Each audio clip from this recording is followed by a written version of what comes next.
안녕하세요. 세상의 핫한 이슈를 쉽고 재미있게 풀어드리는 이슈와 이슈 채널의 행운파파입니다.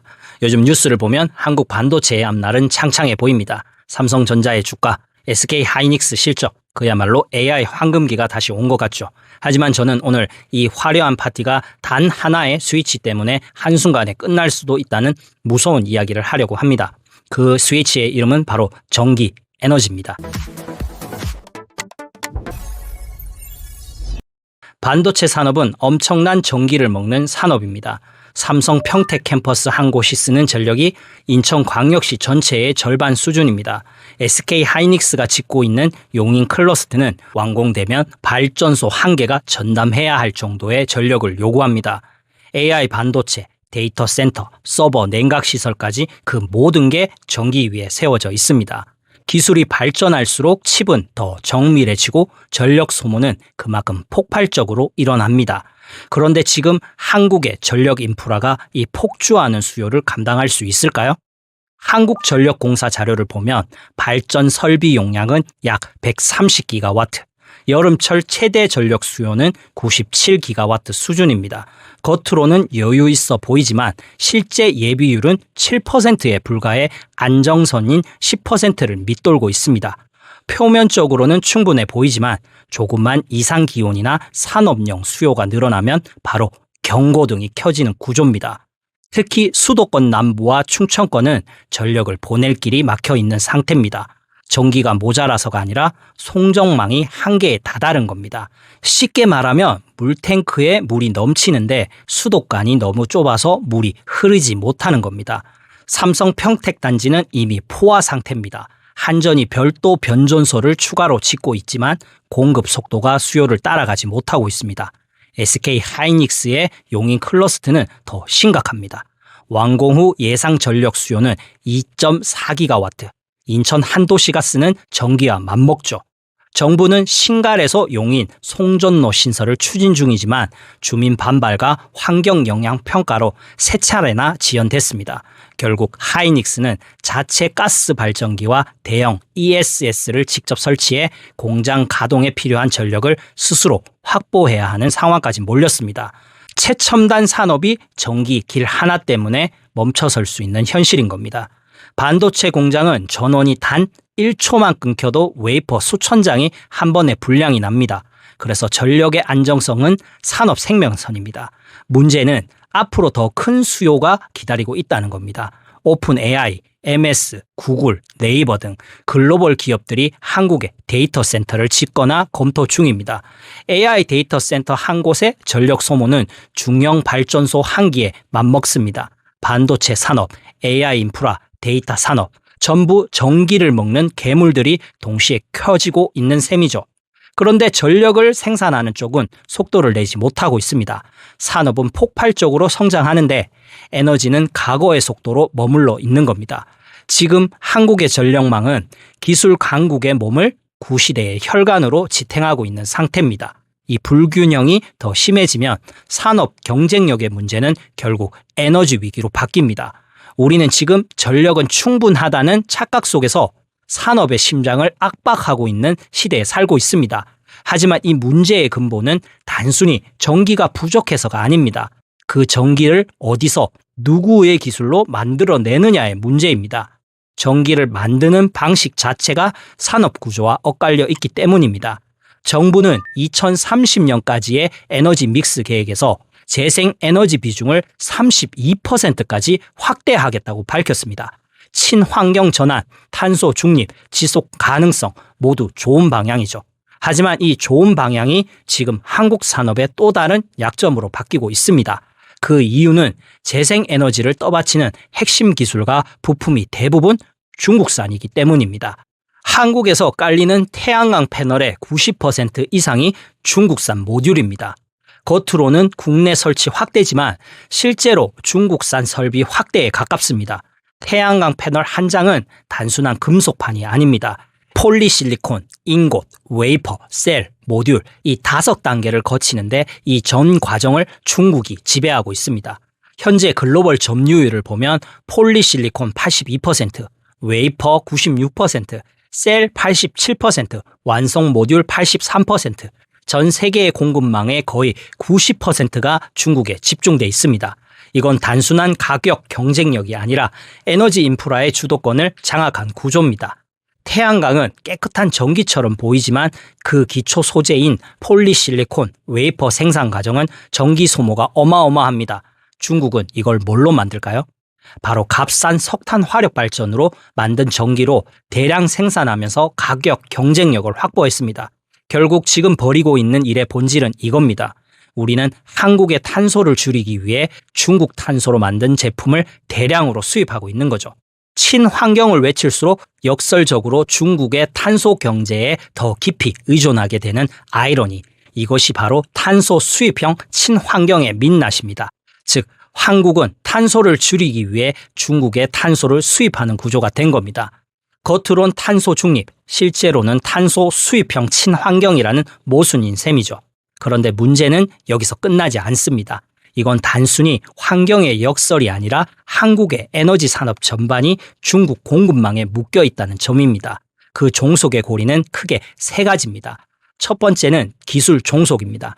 중국은 태양광 핵심 공정의 장비, 소재, 소프트웨어까지 통합한 패키지 공급 체계를 갖췄습니다. 한국은 설치 기술은 있지만 핵심 공정 원천 기술이 부족합니다. 두 번째는 가격 종속입니다. 중국산 모듈은 국내산보다 최대 30% 이상 저렴합니다. 정부 입찰에서 단가 경쟁이 붙으면 국산 제품이 설 자리가 사라집니다. 마지막 세 번째는 정책 종속입니다. 한국은 재생에너지 확대율만 목표로 삼다 보니 어디서 어떤 부품으로 만든 전기인지 고려되지 않습니다. 결국 중국산 부품을 사용한 설치 실적이 정책 목표 달성으로 계산되는 구조입니다.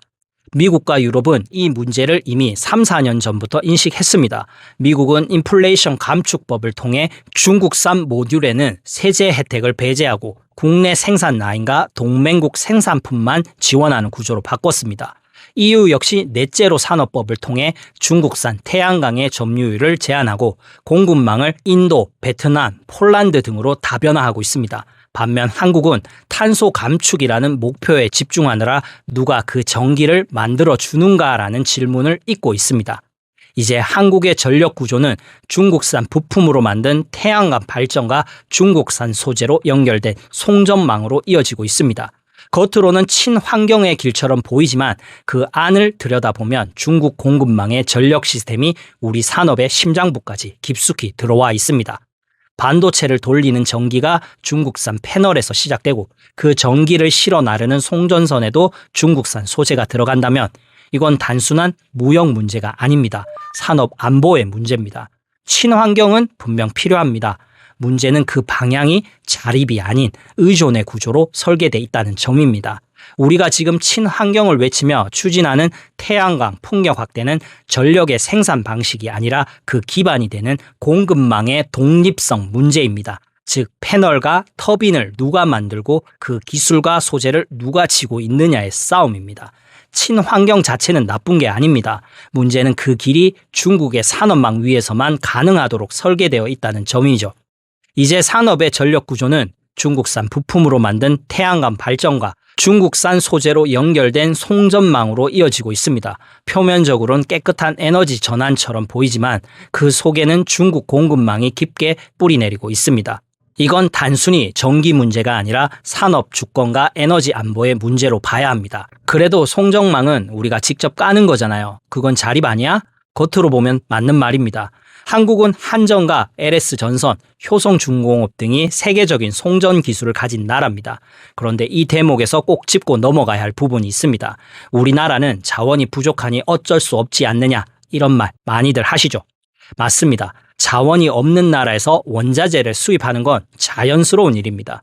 하지만 문제는 의존의 방향과 의존의 질입니다. 우리가 여러 나라와 협력하며 공급망을 분산하는 게 아니라 지금처럼 핵심 소재와 기술이 특정 국가 한 곳에 집중된 구조라면 그건 단순한 협력이 아니라 리스크의 집중입니다. 즉 의존이 문제가 아니라 평양된 의존이 문제인 겁니다. 송전망을 구성하는 핵심 소재, 케이블, 절연체, 규소 강판, 절연가스 같은 부품들은 여전히 중국과 일본 의존도가 높습니다.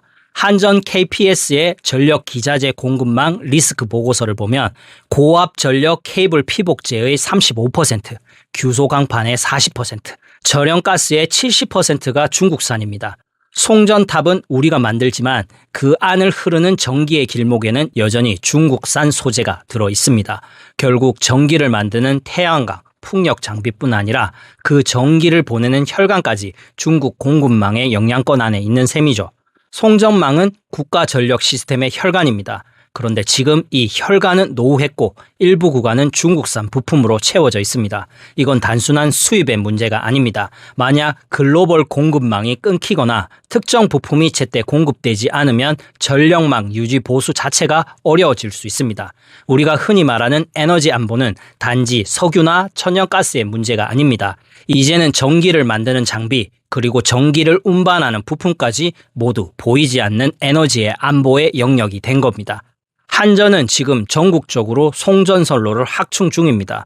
수도권 남부에서 충청권, 동남 전력망, 서해 해상풍력 송전 라인 등 대형 프로젝트가 줄줄이 진행되고 있습니다. 하지만 자재의 상당 부분이 중국에서 들여온 소재로 만들어지고 있습니다.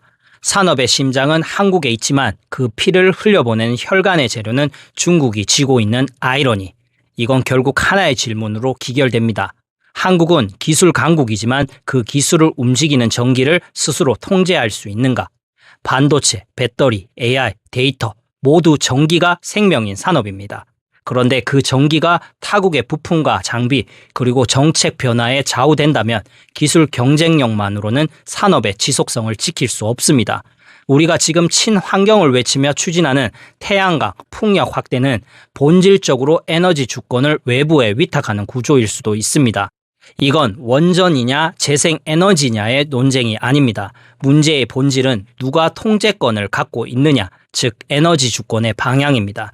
우리나라는 분명 기술력 있는 나라입니다. 그러나 에너지 인프라의 독립성은 여전히 미완성입니다.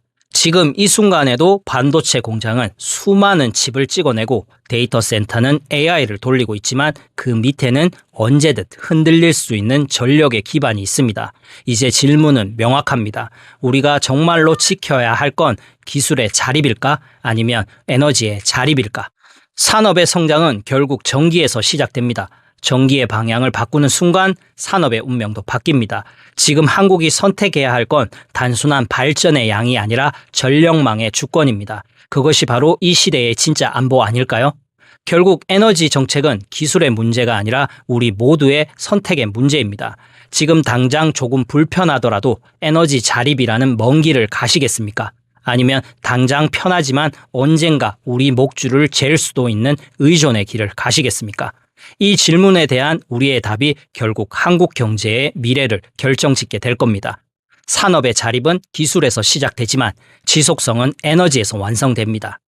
오늘 이야기는 여기까지입니다. 다음에도 세상의 이슈를 쉽고 재미있게 풀어드리겠습니다. 영상이 유익하셨다면 좋아요, 구독, 알림 설정으로 함께 해주세요. 저는 이슈와 이슈 채널의 행운파파였습니다. 감사합니다.